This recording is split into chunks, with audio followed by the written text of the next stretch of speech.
Back when this all started in March and the US first announced these potential tariffs and then put them into place, obviously they immediately provided exemptions for the European side of things.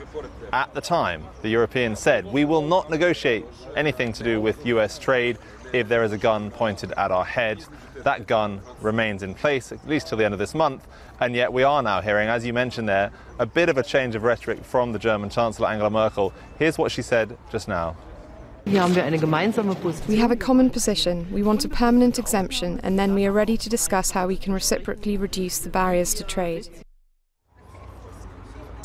We heard from Emmanuel Macron as well about trade, but in a rather different context in terms of European companies working inside Iran, investing inside Iran.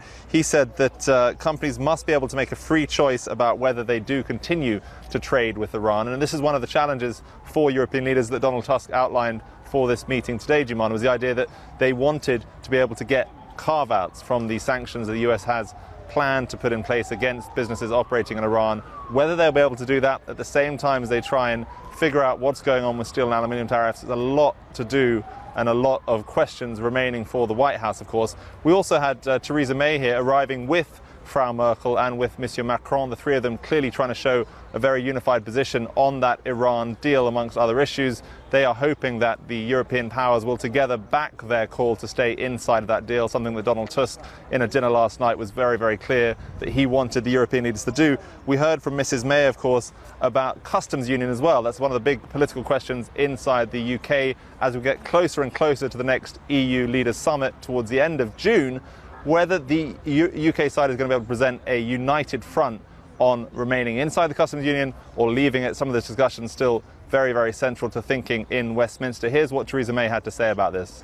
The United Kingdom will be leaving the customs union as we're leaving the European Union. Of course, we will be negotiating future customs arrangements with the European Union, and I've set three objectives. The government has three objectives in those.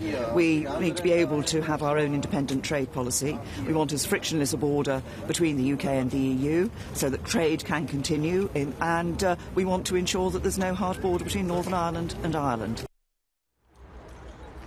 And that's, of course, no different to what she said several months ago during her Lancaster House speech. But, of course, her cabinet remains seemingly divided on this issue. She's trying to force things to a head with them and force the cabinet to present a united front so that she can tell the European side what it is that Britain wants to do in terms of its customs union. And, of course, beyond that, regulatory alignment. Those are two very, very related issues as it comes to Brexit next year. Hey everybody, it's Hadley Gamble from our new CNBC Middle East Bureau in Abu Dhabi. Thanks for stopping by. Now to watch more, you can try one of the videos that just popped up on your screen. And don't forget to subscribe.